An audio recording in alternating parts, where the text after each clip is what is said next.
हाँ बच्चों, तो हमारा ना एक छोटा सा टॉपिक रह गया, इसके बाद त्वरण करेंगे। ठीक है, देखो टॉपिक जो है उसका नाम है औसत वेग।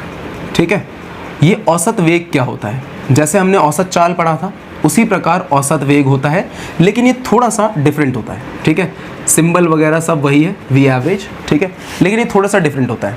डिफरेंट क्यों बोल रहा हूँ मैं इसमें?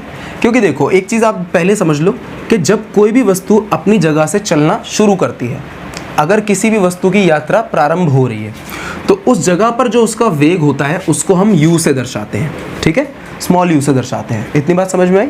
जब भी कोई यात्रा प्रारंभ होती है तो उसके पास प्रारंभिक वेग होता है, समझ गए? और उसको हम क्या बोलते हैं? u, मतलब उसको हम किससे दर्शाते हैं? u से दर्शाते हैं। इसे हम बोलते हैं प्रारंभिक वेग। ठीक है, प्रारंभिक वेग। बोलो, इतनी बात समझ में आई ना? जब भी कोई यात्रा शुरू होगी या अगर यात्रा चल भी रही है ना, और चलने के बाद अगर कोई चीज़ रुक रही है तो पहले वाला जो वेग होगा उसे हम क्या बोलेंगे? प्रारंभिक वेग ही बोलेंगे। समझ में आई ना इतनी बात? अरे नहीं समझ में आई तो मैं बता देता हूँ। जैसे मान लो ये यात्रा शुरू हुई है अभी, तो ये प्रारंभिक वेग है। और अगर कोई गाड़ी अभी चल रही है मान लो 50 किलोमीटर प्रति घंटे की स्पीड से, अब इसने ब्रेक लगानी शुरू कर दी। ब्रेक लगाने के बाद क्या होगा? लास्ट में जाकर ये रुक जाएगी, इसकी स्पीड क्या हो जाएगी? 0 हो जाएगी, इसकी चाल 0 हो जाएगी। तो ये वाला जो वेग था ना, जिस वेग से वो पहले चल रही थी, उसे ही हम प्रारंभिक वेग बोलेंगे। समझ गए ना? अब तो चाहे गति बढ़ रही हो चाहे गति कम हो रही हो, जो हमारा पहले वाला वेग रहता है उसी को क्या कहा जाता है? प्रारंभिक वेग या फिर u। क्लियर? u से इसको दिखाएंगे। समझ गए ना? यात्रा प्रारंभ हो या यात्रा चल रही हो, पहले वाला वेग प्रारंभिक वेग कहलाता है। बोलो, अब यहाँ तक समझ में आ गया अच्छे से?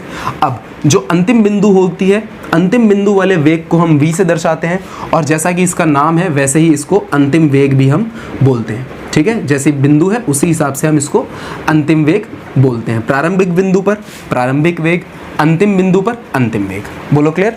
समझ गए? अब औसत वेग जो है भाई, हमने औसत चाल में पढ़ा था कि आप कुल दूरी करोगे और कुल समय कर दोगे। तो यहाँ पर आप कुल विस्थापन बटे में कुल समय मत कर देना, वो गलत हो जाएगा। ठीक है, औसत चाल आपने औसत निकालनी सीखी होगी। औसत हम कैसे निकालते हैं? जो हमें चीज़ें दे रखी होती हैं उन सबको प्लस कर देते हैं और जितनी चीज़ें होती हैं उनसे डिवाइड कर देते हैं। ठीक है, औसत निकालनी सीखी है, 8th क्लास में सीखी होगी या मैथ्स में आपने सीखी होगी, चैप्टर नंबर 13 या 14, जो आपकी सांख्यिकी वाला चैप्टर होता है। ठीक है, जो सांख्यिकी वाला चैप्टर होता है उसमें हम मीन निकालते हैं। ठीक है, जिसे औसत कहा जाता है। तो औसत निकालना क्या होता है? जिसमें आपकी जितनी भी चीज़ें हैं सबको प्लस कर दो और सबको प्लस कर दो और जितनी है उससे डिवाइड कर दो। ठीक है, तो वही औसत हम यहाँ पर भी निकालेंगे। तो औसत वेग क्या होगा हमारा? औसत वेग जो होगा बच्चों वो होगा हमारा u + v। ठीक है, और डिवाइडेड बाय 2। ठीक है, इसकी हमने औसत निकाल दी, बस दोनों को प्लस कर दिया, u + v, इन दोनों के मान को जोड़ दिया हमने, और कितनी चीज़ें थी? दो चीज़ें थी तो उससे हमने डिवाइड कर दिया। या आप सिंपल सी भाषा में इतना याद रखो यार, औसत वेग होता है प्रारंभिक वेग प्लस अंतिम वेग बटे में 2, डिवाइड कर दो आप इसको 2 से। ठीक है, क्लियर है? इतनी बात अच्छे से समझ में आ गई यहाँ तक? ठीक है, अब जो हम टॉपिक करेंगे, अब हम करेंगे त्वरण वाला टॉपिक। तो अब अपना अगला टॉपिक बच्चों, इस टॉपिक का नाम है त्वरण। ये त्वरण होता क्या है? देखो, हम लोगों ने चाल के बारे में पढ़ा, हम लोगों ने वेग के बारे में भी पढ़ा। अब जो हम पढ़ेंगे वो पढ़ेंगे त्वरण। ठीक है, तो त्वरण को सबसे पहले तो हम लिखते हैं बच्चों स्मॉल a से। ठीक है, जो त्वरण होता है इसको दर्शाया जाता है स्मॉल a से। ये होता क्या है? देखो, त्वरण को अगर आप अपनी किताब में देखोगे तो इसमें लिखा हुआ है वेग में परिवर्तन की दर। ठीक है, वेग में परिवर्तन की दर। चाल के बारे में हमने क्या पढ़ा था बच्चों? कि दूरी जो है वो किस प्रकार समय के साथ बदल रही है। सेम तरीके से आप त्वरण बोल सकते हो कि वेग जो है वो समय के साथ किस प्रकार बदल रहा है। ठीक है, वेग में परिवर्तन की दर। ये जो दर का मतलब होता है, इसका मतलब होता है समय के साथ बदलाव। समझ गए? ये वर्ड आपका कहीं भी यूज़ होगा आपकी पूरी बुक में, चाहे वो 8th चैप्टर हो, चाहे वो 9th चैप्टर हो, चाहे वो 10th चैप्टर हो, हर जगह दर का मतलब होगा कि समय के साथ कोई ना कोई बदलाव आ रहा है। अगर मैं आपसे पूछूं कि बल में परिवर्तन की दर, तो इसका मतलब क्या है? जो बल है वो समय के साथ बदल रहा है। दूरी में परिवर्तन की दर चाल हो गई। समझ गए? तो चाल के लिए आप ये भी डेफिनेशन लिख सकते हो, चाल की परिभाषा ये भी लिख सकते हो कि दूरी में परिवर्तन की दर को क्या कहते हैं? चाल कहते हैं। ये दर शब्द जो है इसका मतलब है समय के साथ, अपॉन में टी आएगा। समझ गए? मतलब बटे में समय आ जाएगा नीचे की साइड। ठीक है, तो वेग में परिवर्तन की दर को ही क्या कहा जाता है? त्वरण कहा जाता है। ठीक है, और किसी भी वस्तु में जब हम परिवर्तन निकालते हैं, ये भी बात याद रखो, पूरी फिजिक्स में किसी भी वस्तु में जब हम परिवर्तन या चेंज निकालते हैं, चेंज इन एनीथिंग, किसी भी चीज़ में हम परिवर्तन निकालते हैं तो उसकी अंतिम मान में से उसके प्रारंभिक मान को घटाया जाता है। समझ गए ये बात? चाहे आप किसी में भी निकालो, जैसे मैंने आपको बल में परिवर्तन बोला था, अगर हम बल में परिवर्तन निकाल रहे हैं तो हम अंतिम बल में से प्रारंभिक बल को माइनस करेंगे। अगर हम चाल में परिवर्तन निकाल रहे हैं तो अंतिम चाल में से प्रारंभिक चाल को माइनस करेंगे। अगर हम वेग में परिवर्तन निकाल रहे हैं तो अंतिम वेग में से प्रारंभिक वेग को माइनस करेंगे। तो अगर कभी भी परिवर्तन आपको निकालना है फिजिक्स में, कभी भी, कहीं भी, किसी भी चीज़ में, किसी भी भौतिक राशि में, ज़रूरी नहीं सिर्फ वेग में ही, किसी भी भौतिक राशि में अगर आपको परिवर्तन निकालना है तो अंतिम मान माइनस प्रारंभिक मान। ये बात आप हमेशा याद रखोगे जब भी आप फिजिक्स करोगे, ठीक है? समझ गए इतनी बात? चाहे कुछ भी हो, तापमान के लिए भी बोला होता है ना कि तापमान में परिवर्तन निकालो भाई, तो अंतिम तापमान माइनस प्रारंभिक तापमान। समझ गए इतनी बात? ठीक है, तो ये बात याद रखना। अब हमसे बोला है कि त्वरण क्या होता है? त्वरण होता है वेग में परिवर्तन की दर। तो पहले अगर हमें वेग में परिवर्तन निकालना है, वेग में परिवर्तन यानी कि हमने अभी पढ़ा कि भाई जब भी यात्रा शुरू होती है तो उसके पास प्रारंभिक वेग होता है, जब यात्रा खत्म हो जाती है तो उसके पास अंतिम वेग होता है। तो अंतिम वेग माइनस प्रारंभिक वेग, यही तो होगा वेग में परिवर्तन। अंतिम वेग माइनस प्रारंभिक वेग, यही तो मैंने आपको बताया कि अंतिम मान में से आप प्रारंभिक मान को माइनस कर दो। तो इसका मतलब क्या हुआ? वेग में परिवर्तन कैसे निकलेगा? v माइनस यू, अंतिम वेग माइनस प्रारंभिक वेग। और दर का मतलब मैंने आपको क्या बताया? समय के साथ।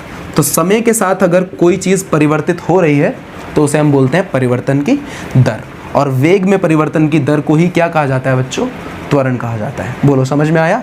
तो वेग में परिवर्तन की दर क्या होती है? हमारी त्वरण होती है। अगर ये चीज़ आपको नहीं समझ में आ रही तो मैं समझा देता हूँ। देखो, इसको हम प्रैक्टिकल एग्जांपल से समझ लेते हैं। जैसे कोई वस्तु जो है अभी उसने चलना शुरू किया है, तो उसका जो प्रारंभिक वेग होगा बच्चों इस जगह पर, वो क्या होगा? 0 मीटर पर सेकंड होगा, क्योंकि उसने अभी चलना शुरू किया है। ये बात भी आप याद रख सकते हो कि जब भी कोई वस्तु चलना शुरू ही करेगी तो उसके प्रारंभिक वेग को हम हमेशा 0 मानेंगे। जब भी कोई वस्तु चलना शुरू ही करेगी तो उसके प्रारंभिक वेग को हमेशा 0 माना जाएगा, ठीक है? ऐसा हम मान के चलते हैं कि इसका जो वेग था वो बाद में बढ़ के 50 मीटर प्रति सेकंड हो गया, ठीक है? कोई वस्तु ने चलना शुरू करा और उसका चलने के बाद उसकी जो स्पीड हो गई वो कितनी हो गई? 50 मीटर प्रति सेकंड हो गई, जो उसका अंतिम वेग हुआ। यानी कि अब ये 50 मीटर प्रति सेकंड की गति से चल रहा है। तो अगर हम इसके अंदर परिवर्तन निकालेंगे तो परिवर्तन कितना आएगा? कितना परिवर्तन हुआ? ये कितना बदलाव आया है इसमें? ये 0 से 50 तक पहुंच गया भाई, ठीक है? 0 से 50 तक पहुंच गया, तो कितना बदलाव आया इसमें? 50 मीटर प्रति सेकंड का बदलाव आया, ठीक है? जैसे चलो इसको एक और एग्जांपल से समझते हैं, परिवर्तन को एक और एग्जांपल से समझते हैं। मान लेते हैं कि आपके पहला एक टेस्ट हुआ जिसमें आपके 15 नंबर आए, ठीक है? बाद में आपका एक टेस्ट हुआ जिसमें आपके 19 नंबर आए। तो आपके नंबर्स में कितने नंबर का बदलाव हुआ? 4 नंबर का बदलाव हुआ। आपने क्या किया? अंतिम वाले में से पहले वाले को माइनस कर दिया। तो यहाँ पर भी वही चीज़ है। समझ गए अच्छे से?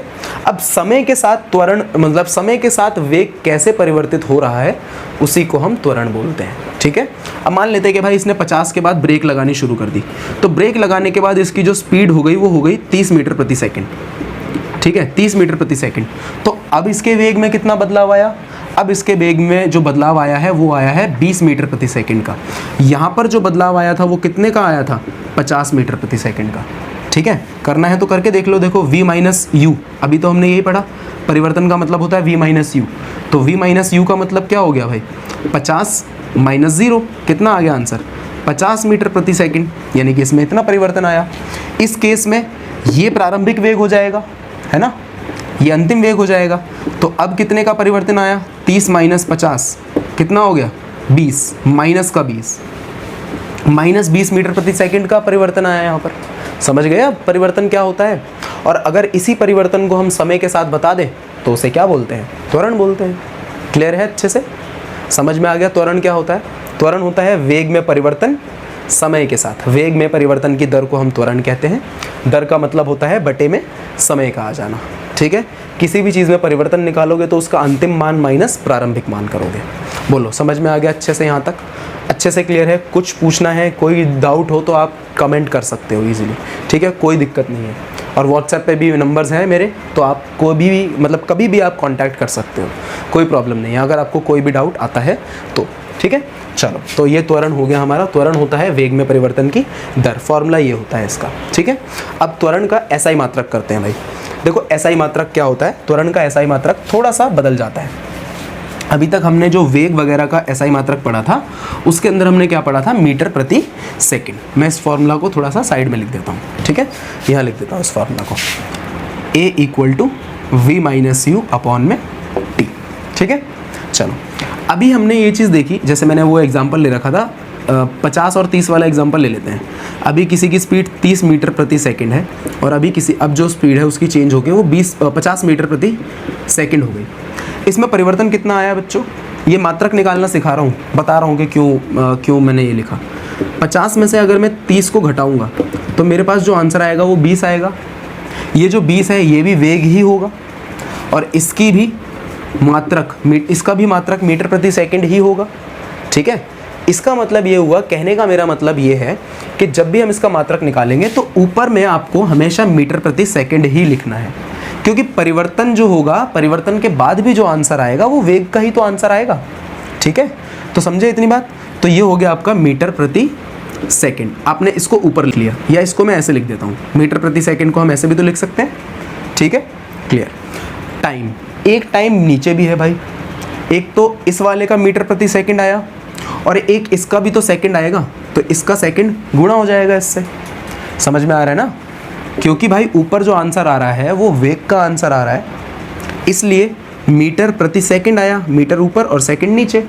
अब नीचे भी तो एक समय है, तो इसका जो मात्रक होगा वो भी तो सेकंड नीचे ही आएगा, ठीक है।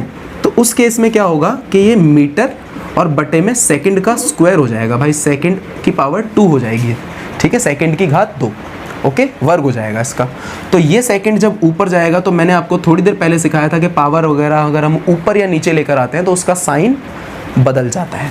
तो इस केस में क्या होगा, मीटर, आप इसको ऐसे भी लिख सकते हो, मीटर प्रति सेकंड स्क्वायर, या फिर आप इसको ऐसे भी लिख सकते हो, मीटर प्रति सेकंड स्क्वायर, ठीक है।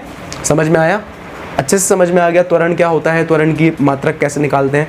तो त्वरण का मात्रक होगा बच्चों मीटर प्रति सेकंड स्क्वायर, बोलो क्लियर। और त्वरण एक सदिश राशि होती है, ठीक है, त्वरण एक सदिश राशि होती है, बोलो क्लियर अच्छे से। कुछ पूछना है त्वरण में तो आप कमेंट करके इजीली पूछ सकते हो, कोई दिक्कत वाली बात नहीं है, ठीक है। चलो अब पढ़ेंगे हम कि त्वरण हमारा धनात्मक, शून्य या फिर ऋणात्मक कब कब हो सकता है, ठीक है। हमारा त्वरण देखो तीनों तरीके का हो सकता है, धनात्मक भी, ऋणात्मक भी और शून्य भी। तो अब पढ़ते हैं कि कब कब होता है, कैसे कैसे होता है, और ये इंपॉर्टेंट है, ठीक है, क्योंकि इसके ऊपर क्वेश्चन आ जाता है, ग्राफ से भी कभी कभी रिलेटेड क्वेश्चन आ जाता है इससे, ठीक है। तो देखो त्वरण की वैल्यू धनात्मक, ऋणात्मक या फिर शून्य कब होती है। तो सबसे पहले करते हैं धनात्मक त्वरण।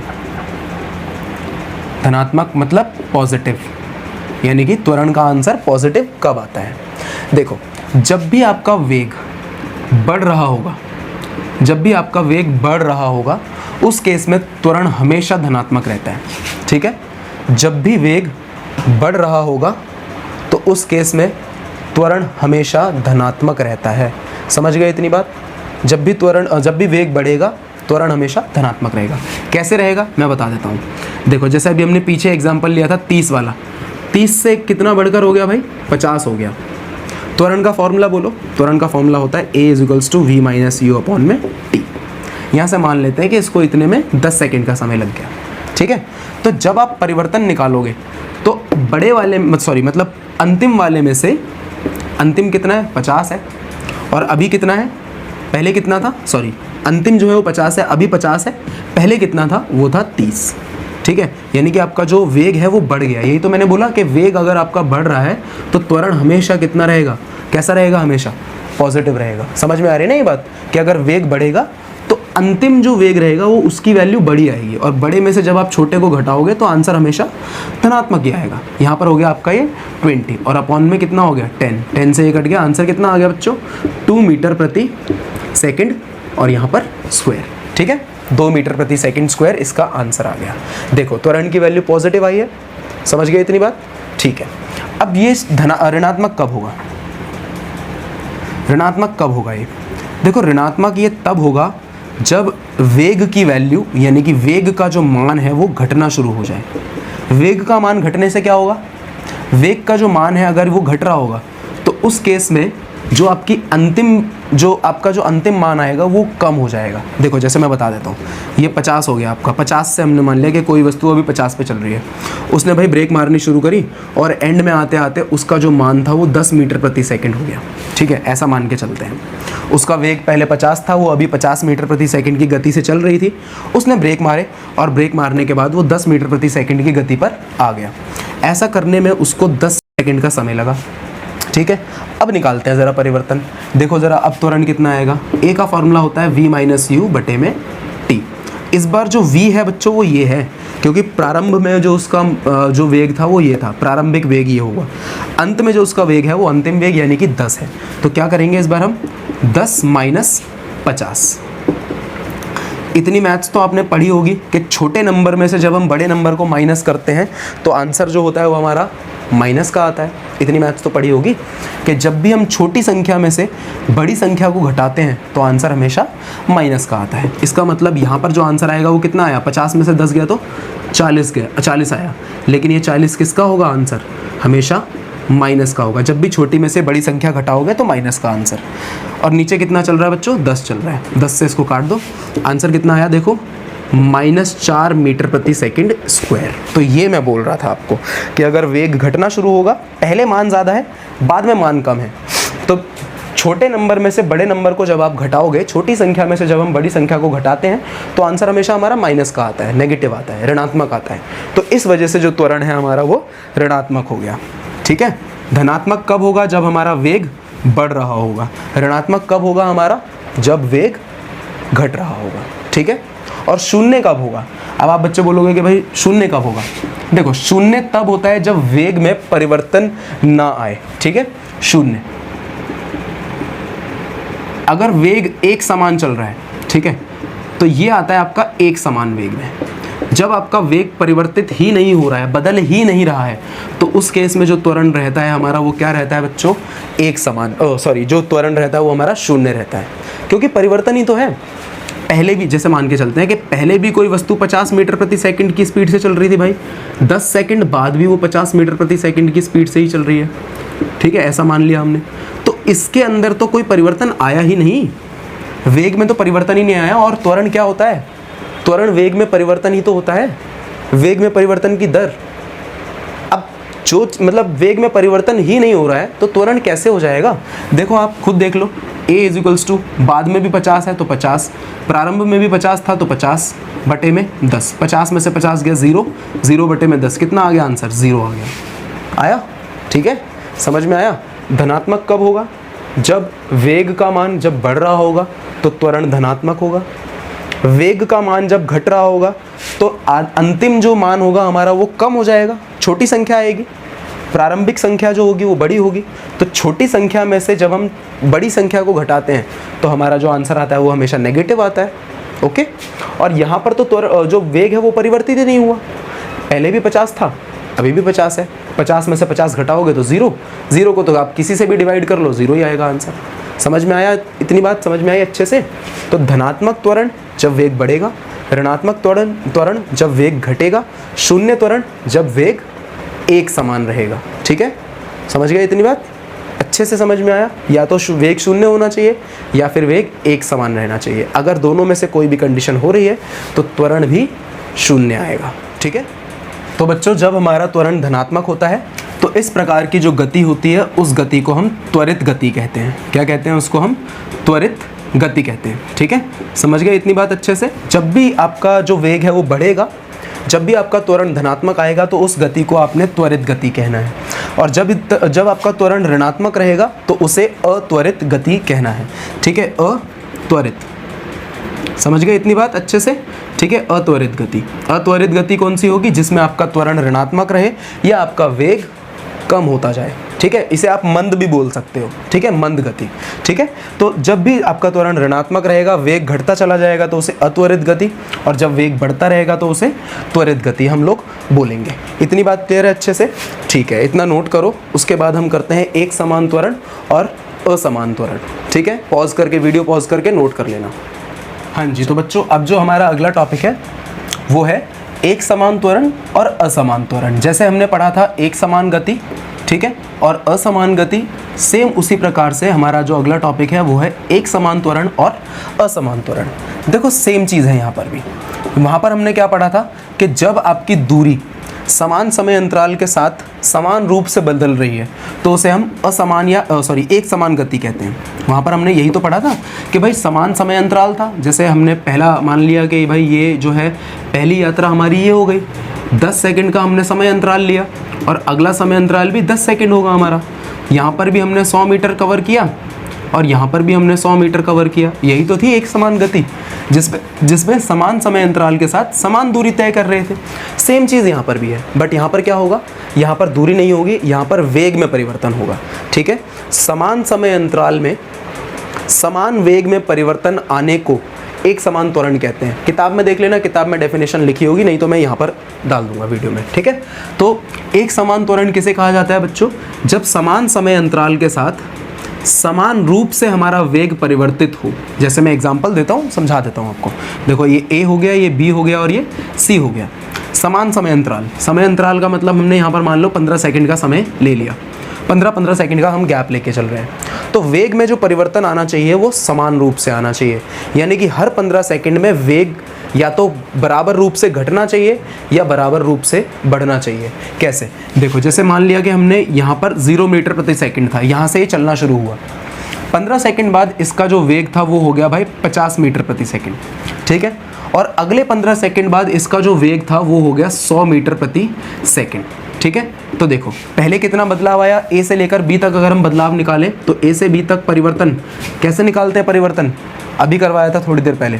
ठीक है, परिवर्तन कैसे निकाला जाता है? अंतिम माइनस प्रारंभिक। तो अंतिम कितना है? ए से लेकर बी तक 50 है देखो, और प्रारंभिक कितना है? 0। तो कितना परिवर्तन आया ए से लेकर बी तक? 50। मैं त्वरण नहीं निकाल रहा हूँ, ठीक है, त्वरण नहीं निकाल रहा हूँ अभी, सिर्फ परिवर्तन बता रहा हूँ आपको। सी से लेकर बी तक, बी से लेकर सी तक जो परिवर्तन आया वो कितना आया? देखो ज़रा 100। अब अंतिम ये हो जाएगा 100 माइनस 50, कितना परिवर्तन आया? 50 का ही परिवर्तन आया यहाँ पर भी। 50 मीटर प्रति सेकंड का परिवर्तन ऊपर और 50 मीटर प्रति सेकंड का परिवर्तन यहाँ पर भी आया है। तो इसका कहना क्या होता है? एक समान त्वरण का कहना क्या होता है कि यदि समान समय अंतराल में वेग बराबर रूप से परिवर्तित हो रहा है, यानी कि 15 सेकंड में पहले 50 मीटर प्रति सेकंड बदल गया, फिर भाई अगले 15 सेकंड में भी 50 मीटर प्रति सेकंड ही परिवर्तित होना चाहिए।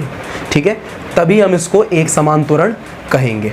समझ में आया है अच्छे से? यदि परिवर्तन समान रूप से हो रहा है, ठीक है, परिवर्तन समान रूप से हो रहा है, यहाँ पर 0 से 50 चले तो परिवर्तन 50 मीटर प्रति सेकंड का हुआ, यहाँ 50 से 100 चले तो भी कितना बदला है, कितना चेंज आया इसमें?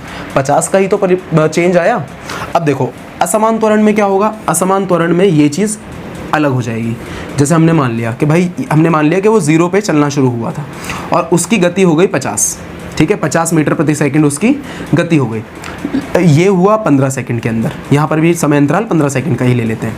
लेकिन अगले 15 सेकंड में जो उसकी गति थी वो मान ली हमने कि केवल और केवल 70 मीटर प्रति सेकंड ही हो पाई है। ठीक है, तो इस केस में जो त्वरण रहा या जो हमारा वेग रहा वो क्या हुआ? असमान रूप से बदला। भाई ए से लेकर बी तक तो इसमें जो परिवर्तन आया वो 50 मीटर प्रति सेकंड का आया। निकाल लो, यहाँ पर देखो ए से लेकर बी तक अंतिम माइनस प्रारंभिक, 50 माइनस 0 कितना आया? 50 मीटर प्रति सेकंड का परिवर्तन आ रहा है ए से लेकर बी तक। ठीक है, और बी से लेकर सी तक कितने उसका परिवर्तन आया? जरा देखो, बी से लेकर सी तक निकालते हैं। तो बी से लेकर सी तक अंतिम माइनस प्रारंभिक, यानी कि 70 माइनस 50 कितने का परिवर्तन आया? 20 मीटर प्रति सेकंड का परिवर्तन आया। तो 50 और 20 क्या सेम हो सकते हैं? नहीं हो सकते हैं। इसलिए यहाँ पर जो त्वरण होगा वो असमान त्वरण रहेगा। ए से लेकर बी तक का त्वरण अलग होगा और बी से लेकर सी तक का जो त्वरण होगा वो अलग रहेगा। समझ में आया अच्छे से? एक समान त्वरण और असमान त्वरण क्या होगा? ठीक है, डेफिनेशन क्या होगी इसकी? अगर आपको परिभाषा लिखनी है तो समान समय अंतराल में वेग की समान मात्रा में परिवर्तन, ठीक है, एक समान त्वरण कहलाता है। अगर वेग समान रूप से परिवर्तित हो रहा है और समान समय अंतराल में भी हो रहा है तो उसे हम एक समान त्वरण कहते हैं। अगर समान समय अंतराल में वेग में परिवर्तन असमान रूप से हो रहा है, अलग अलग परिवर्तन हो रहा है, पहले 50 चेंज हुआ, फिर भाई 20 चेंज हुआ, अब मान लो अगले में दोबारा 70 चेंज हो जाता ऐसा मान के चलते हैं कि इसमें 50 हुआ, इसमें 20 हुआ, अगले में 70 चेंज हो जाता। तो ये अलग अलग चेंज हो रहा है ना, 50 पहले चेंज हो गया, फिर 20 चेंज हो गया, फिर 70 चेंज हो गया, तो ये असमान नहीं हुआ, तो इसी को हम असमान त्वरण बोलेंगे। ऊपर वाले में देखो, ऊपर वाले में क्या था कि भाई ए से लेकर बी पहले 15 सेकंड में भी 50 चेंज हुआ, दूसरे 15 सेकंड में भी 50 का ही परिवर्तन आया है, ठीक है। तो जब भी समान रूप से परिवर्तन हो, ठीक है, तो उसे हम क्या बोले, किस में परिवर्तन होगा, वेग में परिवर्तन होगा। जब भी वेग में समान रूप से परिवर्तन हो समान समय अंतराल में, तो उसे हम बोलते हैं एक समान त्वरण। जब भी वेग में असमान रूप से परिवर्तन हो लेकिन समान समय अंतराल में, तो उसे हम क्या बोलते हैं, असमान त्वरण बोलते हैं। बोलो क्लियर है, इतना अच्छे से समझ में आ गया है त्वरण तक। अच्छा, मैंने एक कंप्लेंट और सुनी थी बच्चों को, कि बच्चों को लगता है कि मैं बहुत तेज़ पढ़ाता हूँ। तो देखो यार, अगर और कुछ बच्चों को लगता है कि मैं बहुत धीरे पढ़ाता हूँ, तो यार आप अपने हिसाब से वीडियो में जो फास्ट या स्लो करने का जो ऑप्शन रहता है, आप अपने हिसाब से वो कर लिया करो, अपने हिसाब से देख लिया करो यार, ठीक है। जैसा आपको लगता है आप वैसा कर लिया करो, ठीक है। चलो, अब नेक्स्ट जो टॉपिक हम करेंगे वो करेंगे गति का ग्राफीय प्रदर्शन।